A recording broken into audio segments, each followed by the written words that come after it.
Hello നമസ്കാരം കേട്ടാ എല്ലാവർക്കും സുഖമല്ലേ. നമ്മളെ എടുക്കണ പണിക്കുള്ള കാശില്ലാത്തതിൻ്റെ പേരിലാണ് പല അഭ്യസ്ത വിദ്യരായിട്ടുള്ള ആൾക്കാർ നമ്മുടെ നാട് വിട്ടു പോണത്. അത് ഡോക്ടേഴ്സ് ആയിക്കോട്ടെ, എൻജിനീയേഴ്സ് ആയിക്കോട്ടെ, ഏത് ടൈപ്പ് ഓഫ് എൻജിനീയേഴ്സ് ആയിക്കോട്ടെ, വെറും നിസ്സാര കാപ്പിക്കാശിന് അവിടെ ട്രീറ്റ് ചെയ്യേണ്ട പേരിലാണ് അവരെല്ലാം എങ്ങനെയെങ്കിലും കടൽ കടന്നിട്ട് വരണത്. അപ്പോൾ ഇവിടെ വന്നു കഴിയുമ്പോൾ അല്ലെങ്കിൽ വേറെ ഏത് രാജ്യത്തും ഈ വീഡിയോ എന്തുകൊണ്ട് നിങ്ങൾ കാണണം എന്ന് വെച്ച് കഴിഞ്ഞാൽ നമ്മളുടെ നാട്ടിൽ നിന്നുള്ള ഇപ്പോഴുള്ള അത്യാവശ്യം പണി അറിയാവുന്ന എല്ലാവരും വിട്ടുപോയിക്കൊണ്ടിരിക്കുകയാണ്. അപ്പോൾ വർഷങ്ങൾക്ക് മുമ്പ് ഇതേമാതിരി നമ്മുടെ നാടിനെ കുറ്റം പറഞ്ഞിട്ട് അല്ലെങ്കിൽ കൊള്ളൂലെന്നും പറഞ്ഞിട്ട് വന്നിട്ട് ഇവിടെ സെറ്റിലായ ഒരു ഡോക്ടർ എന്നെ വിളിച്ചിട്ട് ഞാൻ ആത്മഹത്യ ചെയ്യാൻ പോവാണ്, ഇതിലും ഭേദം എനിക്ക് നാടായിരുന്നു എന്ന് പറയുന്നൊരവസ്ഥയുണ്ടായി. സംഭവം എന്താണെന്ന് വെച്ചെങ്കിൽ നാട്ടിൽ അന്തസ്സായിട്ട് നല്ല ആശുപത്രിയിൽ വലിയ കുഴപ്പമില്ലാണ്ട് പോയിക്കൊണ്ടിരിക്കുന്ന ഡോക്ടർ, MBBS അല്ല MD എടുത്തുള്ള ആളാണ് പുള്ളി. അങ്ങനെ പുള്ളി ഗ്രാൻഡായിട്ട് പോയിക്കൊണ്ടിരിക്കുന്നത് ആയിരിക്കുന്ന സമയത്ത് കാനഡയിൽ നിന്നൊരു കല്യാണാലോചന വരുന്നു. ചാടിക്കേറി ടപാർ പടാർ എന്നും പറഞ്ഞ് സ്റ്റെതസ്കോപ്പും കഴുത്തിലിട്ടിട്ട് കാണാൻ നേരെ കാനഡയ്ക്ക് വന്നു കഴിഞ്ഞപ്പോഴാണ് പുള്ളിക്ക് മനസ്സിലായത് ഒരു ലോഡ് പരീക്ഷ എഴുതാണ്ട്, ഈക്വലൻസും കാര്യങ്ങളൊക്കെ ഉണ്ട്, തൽക്കാലം നടപടിയാവില്ല. അപ്പോൾ ആള് നാട്ടില് എന്ത് പറയും, ഇവിടെ വന്നിട്ട് ഇനി വാൾമാർട്ടിൽ നിൽക്കുക, അങ്ങനത്തെ ഗ്യാസ് സ്റ്റേഷനിൽ നിൽക്കുക എന്ന് പറഞ്ഞാൽ കുറച്ചിലല്ലെന്ന് വെച്ചിട്ട് എന്തൊരു ഡോക്ടർ ഓഫീസിൽ ആള് പണിക്ക് പോയി. അങ്ങനെ ഓഫീസിൽ നിന്നിട്ട് പേഷ്യൻസ് വരുമ്പോൾ അവരുടെ അപ്പോയിൻമെൻറ്റ് പിടിക്കുക, അങ്ങനത്തെ കാര്യങ്ങളായിരിക്കും. അപ്പോൾ നാട്ടിലേക്കും വിളിക്കുമ്പോൾ ഞാൻ ക്ലിനിക്കിലാണെന്ന് പേരൻസിനോടേക്കും പറയാം, വേറെ പ്രശ്നങ്ങളൊന്നുമില്ല. പേരൻസിൻ്റെ വിചാരം ഡോക്ടറായിരുന്നു. പുള്ളി എന്നോട് പറഞ്ഞ കാര്യം എന്താണെന്ന് വെച്ചെങ്കിൽ, എനിക്ക് ഏറ്റവും വലിയ വിഷമം എന്താണെന്ന് വെച്ചെങ്കിൽ എനിക്ക് എൻ്റെ പേരൻസിനോട് ഇത് പറയാനായിരുന്നു, ഇപ്പോൾ പിന്നെ സമാധാനമായി എന്ന് പറഞ്ഞു. അപ്പോൾ ഞാൻ വിചാരിച്ചു ഇപ്പോൾ പിന്നെ പേരൻസ് അറിഞ്ഞിട്ടുണ്ടായിരിക്കുന്നു. അപ്പോൾ ഞാൻ ചോദിച്ചു, ഇപ്പോൾ പേരൻസ് ഓക്കെ ആയാ? അതല്ല, അവരും മരിച്ചു, ഇനിയിപ്പോൾ കുഴപ്പമില്ലല്ലോ എന്ന്. പുള്ളി വളരെ സിമ്പിളായിട്ട് ഇത് പറഞ്ഞെങ്കിലും ഒരുപാട് ഡോക്ടേഴ്സ് അല്ലെങ്കിൽ ഇങ്ങനത്തെ പ്രൊഫഷണൽസ് ഇവിടെ അനുഭവിക്കുന്ന ഒരു വിഷമമാണത്. അപ്പോൾ ഇയാളുടെ പ്രശ്നമൊന്നുമല്ല, ഇയാൾ ഇങ്ങനെ മുന്നോട്ട് ജീവിതം കൊണ്ടുപോയി, ഇയാൾ പഠിക്കാനായിട്ട് ഇങ്ങനെ ശ്രമിച്ചു, തൽക്കാലം നടക്കണില്ല. ആ സമയത്ത് ഒരു വീട് മേടിച്ചു, ബാധ്യത ആളുടെ കൂടി, ലയബിലിറ്റീസ് കൂടി. അപ്പോൾ ഇയാൾക്ക് ജോലി വേണ്ടാന്ന് വെച്ചിട്ട് പഠിക്കാൻ പോകാൻ പറ്റണില്ല. അപ്പോൾ ആൾ വീണ്ടും അടുത്തൊരു കുഞ്ഞ് കോഴ്സ് എടുത്തിട്ട് ആള് നഴ്സിങ്ങിൻ്റെ ഏറ്റവും താഴത്തെ ആലോചിക്കണം. നാട്ടിൽ 5 കൊല്ലം MBBS, അതിന് മുമ്പ് എൻട്രൻസ്, അത് കഴിഞ്ഞ് MD, ഇത്രയും ചെയ്ത് വന്ന ഒരാളാണ് ആലോചിക്കണം കേട്ടോ. അപ്പോൾ ഇയാൾ പിന്നെ ഒരു നഴ്സിൻ്റെ ഒരു കുഞ്ഞ് കോഴ്സ് എടുത്തു, ആള് നൈസായിട്ട് ജോലി അങ്ങ് തുടങ്ങി. അപ്പോൾ ആളങ്ങനെ ജോലി മുന്നോട്ട് കൊണ്ടുപോയി. ഉള്ളിൻ്റെ ഉള്ളിൽ നല്ല വിഷമമുണ്ട് ഡോക്ടറാവാൻ പറ്റാത്തതിൻ്റെ, എന്നാലും കടിച്ചു പിടിച്ച് എൻ്റെ സമയം വരും എന്ന് പറഞ്ഞിട്ട് ആൾ മുന്നോട്ട് നീങ്ങി. പക്ഷേ കുറച്ച് കഴിഞ്ഞപ്പോൾ ആൾ വിചാരിച്ചു ഓക്കെ എന്നിട്ട് പഠിപ്പിക്കാൻ നമുക്ക് തുടങ്ങാം എന്നുള്ളതിൽ എല്ലാം പ്ലാൻ ചെയ്തപ്പോൾ ഇയാളുടെ കുടുംബത്തിൻ്റെ സൈഡിൽ നിന്ന്, അതായത് അയാളുടെ ഭാര്യയുടെ സൈഡിൽ നിന്ന് ഒരു സപ്പോർട്ടും ഇല്ല. പുള്ളി പറയണത് ഇവളെ ഏതോ പണ്ടോ ഡോക്ടർമാർ നന്നായിട്ട് പീഡിപ്പിച്ചിട്ടുണ്ട്, ശാരീരികമായിട്ട് ഉദ്ദേശിക്കുന്ന മാനസികമായിട്ട്. അപ്പം അതിന് വേണ്ടിയിട്ട് ഒരു ഡോക്ടറെ കല്യാണം കഴിച്ച് കൊണ്ടുവന്നിട്ട് ഇവിടെ ഇട്ട് പക തീർക്കണ പോലെ എന്നോടുള്ള സംഗതി. അതായത് ഇയാൾ നൈറ്റ് ഈ നഴ്സായിട്ട് ജോലി ചെയ്യും, അത് കഴിഞ്ഞ് വന്നിട്ട് പകല് കുറച്ചു നേരം കിടന്നുറങ്ങിയിട്ട് പഠിക്കാമെന്ന് വിചാരിക്കുമ്പോഴേക്കും കൊച്ചുങ്ങളെ സ്കൂളിൽ നിന്ന് വിളിച്ചുകൊണ്ടിരല്, പിന്നെ ഷോപ്പിങ്ങിന് പോവില്ല, അങ്ങനെ അപ്പടി ഇപ്പിടിന്ന് പറഞ്ഞിട്ട് ഈ മനുഷ്യന് പഠിക്കാനുള്ളൊരു സാഹചര്യം ഒന്നും ഒരുക്കി കൊടുക്കണില്ല. ഇയാൾ 100 വട്ടം പറഞ്ഞു ഇയാൾക്ക് ഇത് ഭയങ്കര ബുദ്ധിമുട്ടാവുണ്ടെന്നുള്ളത്, രക്ഷയില്ല. ഇപ്പം പറ്റിയ എന്താണെന്ന് വെച്ചെങ്കിൽ അടുത്തൊരു പ്രോപ്പർട്ടിയും കൂടി മേടിച്ച് അതിൻ്റെ ലയബിലിറ്റിയും കൂടി കയറി വന്നപ്പോൾ ഭാര്യയുടെ കയ്യിലായി കംപ്ലീറ്റ് ഫിനാൻഷ്യൽ എല്ലാ കാര്യങ്ങളും സെറ്റപ്പ്. അപ്പോൾ ഈ മനുഷ്യൻ ജോലിക്കും കഴിഞ്ഞ് അവസാനം വീക്കെൻഡ് ആകുമ്പോൾ ഒരു ബീർ അടിക്കണം എന്ന് വെച്ചാലും ഭാര്യയുടെ കയ്യിൽ നിന്ന് പെർമിഷൻ കിട്ടിയാൽ മാത്രമേ കാശ് കിട്ടിയാലേ പണി നടക്കുള്ളൂ. ഇയാളുടെ അക്കൗണ്ടിലുള്ള കാശ് ഇയാളോട് പോലും പറയാതെ ഭാര്യ അതെടുത്ത് നൈസായിട്ട് അങ്ങോട്ട് മാറ്റി വയ്ക്കും.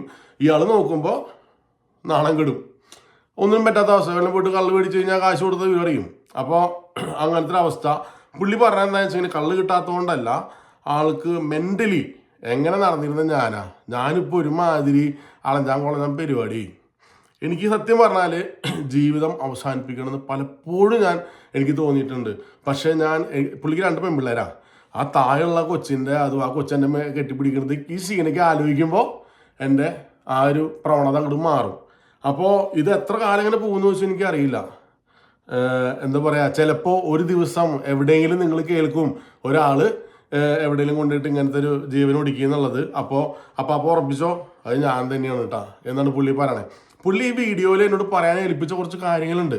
പുള്ളി വന്ന സമയത്ത് പുള്ളിക്ക് സത്യം പറഞ്ഞാൽ ഈ ഓൺലൈനും കാര്യങ്ങളും വെച്ചിട്ട് ഇതൊക്കെ ഒന്ന് കോഡീകരിച്ച് നമുക്കിവിടെ എലിജിബിലിറ്റി കിട്ടുമോ, അല്ലെങ്കിൽ നമ്മുടെ പ്രൊഫഷനിൽ അങ്ങനെ കയറാൻ പറ്റുമോ, ഇതൊന്നും പുള്ളി സത്യം നോക്കിയില്ല. കാനഡന്ന് കേട്ടു, കയ്യും കൊട്ടി ബ്ലൈൻഡായി പുള്ളി സ്കാസ്കോപ്പ് എടുത്ത് കഴുത്തിട്ട് പുള്ളി ഓടി. പുള്ളി ഫ്ലൈറ്റിന് ഇറങ്ങാൻ നിൽക്കണ്. പക്ഷെ അപ്പം തന്നെ വെക്കുക പിടിക്കുക എല്ലാവരും ട്രീറ്റ് ചെയ്ത് കോടികൾ ഉണ്ടാക്കാനുള്ള പ്ലാനില്ല. സംഭവം ശരിയാ, കോടികളൊക്കെ ഉണ്ടാക്കാൻ പറ്റും. ഡോക്ടറായി കഴിഞ്ഞാൽ നല്ല ശമ്പളവും കിട്ടും ഇവിടെ. പക്ഷേ കുറേ കടമ്പകൾ കടക്കാണ്ട്. ഈ കടമ്പകൾ എന്താ സത്യം പറഞ്ഞാൽ പുള്ളി ആലോചിച്ചില്ല, ചിന്തിച്ചില്ല, അന്വേഷിച്ചില്ല. ഇപ്പോൾ പുള്ളി പറഞ്ഞത് ഒരാളെ പുള്ളി വീണ്ടും കണ്ടുമുട്ടിയിരിക്കുകയാണ്, പുതിയൊരാൾ ഇങ്ങനെ വന്നിരിക്കുന്നത്. അപ്പോൾ ഈ പുള്ളി വന്ന പോലെ തന്നെ തുള്ളിച്ചാടി വരുന്ന ഡോക്ടേഴ്സിന്റെ എണ്ണം ഇപ്പോഴും കുറഞ്ഞിട്ടില്ല, അങ്ങനെ തന്നെയുണ്ട്. രണ്ട് കാര്യങ്ങളാണ്, നാട്ടിൽ അതനുസരിച്ചുള്ള ശമ്പളവും കാര്യങ്ങളും കിട്ടാത്തതിന്റെ പേരിലാണ് ഇവർ പോണത്. പക്ഷേ നമ്മൾ സ്വന്തം പ്രൊഫഷനെ അത്രയും ഇഷ്ടപ്പെടുന്ന ഒരാളാണെങ്കിൽ ആ ആൾക്ക് തിരിച്ചിട്ടെന്ന് ഈ നാട്ടിൽ വരുമ്പോൾ അത് പറ്റുമോ ഇല്ലേ എന്നുള്ളത് നോക്കണം. ഇപ്പം നമ്മുടെ നാട്ടിലൊരു IT കാര്യത്തി, എനിക്കൊരു കൂട്ടുകാരത്തി ഉണ്ട്. അവള് ഭയങ്കര സെറ്റപ്പായിട്ട് ഇവിടെ വന്നു, അവള് ജോലി കിട്ടി. ഒരു 6-7 കൊല്ലം മുമ്പാ മണിക്കൂറിന് $100-150 ജോലി കിട്ടിയിട്ട് 2 മാസമായിപ്പിക്കും ഇവിടെ പണി വേണ്ടാന്ന് വെച്ചു. ഞാൻ ചോദിച്ചപ്പോൾ പറഞ്ഞു ചങ്കത്ത് വേദന ചേട്ടാന്ന് പറഞ്ഞു. എനിക്ക് മനസ്സിലായില്ല ആ ഒരു ഭാഷ, ചങ്കത്ത് വേദന എന്നുള്ളത്. എനിക്ക് പൊള്ളച്ചങ്ങളിൽ നമുക്കറിയാം ചങ്കത്ത് വേദന. പിന്നെ ചോദിച്ചപ്പോൾ ഭയങ്കര എന്താ പറയുക, നെഞ്ചിൻ്റെ ഉള്ളില് ടെൻഷൻ അടിച്ചിട്ട് സ്ട്രെസ് കയറിയിട്ട്. അപ്പം ഈ 100-150 കൊടുക്കണത് വെറുതെ ഇല്ല, അമ്മാതിരി ഇട്ട് നമ്മളെ സ്ക്യൂസ് ചെയ്തിട്ടാണ് ഇവർ പൈസ തരിക. അപ്പോൾ ഡോക്ടേഴ്സ് ആയിക്കോട്ടെ, നമ്മുടെ നാട്ടിലമാര് വെറുതെ എന്താ പനി ചുമ അതേ പിടിച്ചോ മരുന്ന് പോട്ടെ എന്നല്ല. ഈ പേഷ്യൻ്റ് വന്ന് പറയുന്ന കാര്യങ്ങൾ 10 മിനിറ്റ് കൊണ്ട് ടക്കടക്കേ നമ്മളുടെ കമ്പ്യൂട്ടറിൽ ഫുള്ള് ഡാറ്റ അടിച്ച് കയറ്റി ഇടണം, എന്നിട്ട് വേണം മരുന്ന് കൊടുക്കാൻ. കാരണം ഇവിടുത്തെ ഇൻഷുറൻസിങ് ഭയങ്കര ഹൈയാ. അപ്പം അതനുസരിച്ച് കംപ്ലീറ്റ് ഹിസ്റ്ററി അവിടെ കമ്പ്യൂട്ടറിൽ കിടക്കണം. നല്ല പണി ഉണ്ടാക്കിയത്. അപ്പോൾ അവർക്ക് അത്യാവശ്യം സ്ട്രെസ്സൊക്കെ ഉള്ളൊരു പണിനെ അവർ ചെയ്യണേ.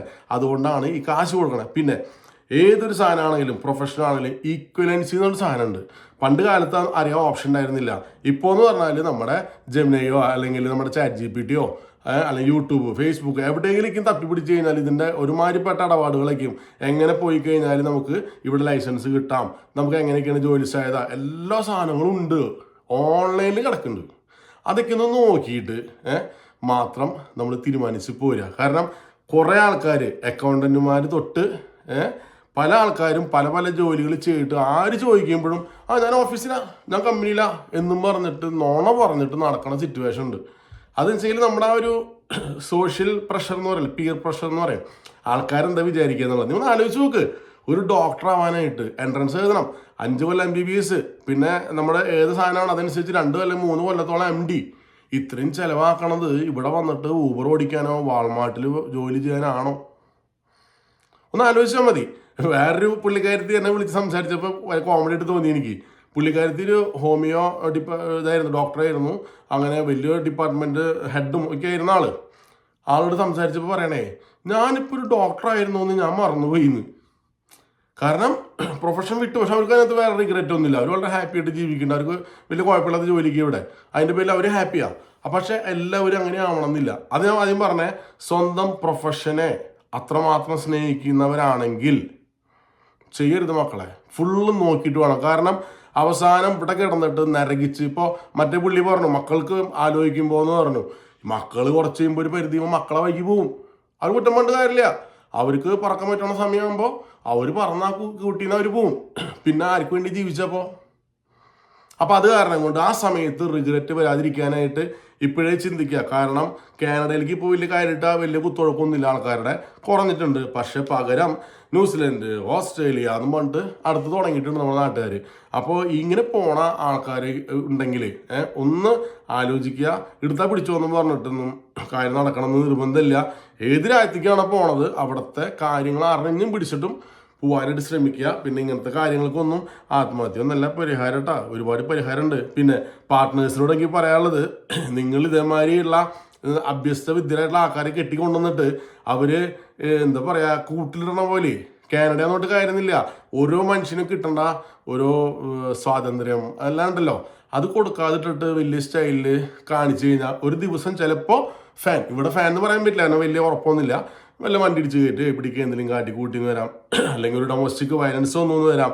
അപ്പോൾ മോശമായിട്ടുള്ള അവസ്ഥയ്ക്ക് പോകാതിരിക്കാനായിട്ട് നിങ്ങളുടെ പാർട്ട്ണറുടെ ഒരു മാനസികാവസ്ഥ എന്താണ്, അയാളുടെ സൈലൻസുകൾ കാര്യങ്ങൾ എനിക്ക് വന്നു കഴിഞ്ഞാൽ എന്താണെന്ന് ഒന്ന് സ്വസ്ഥമായിട്ടൊന്ന് ചോദിച്ച് കുടുംബജീവിതയ്ക്ക് മുന്നോട്ട് നല്ല വൃത്തിയായിട്ട് കൊണ്ടുപോകണം കേട്ടോ.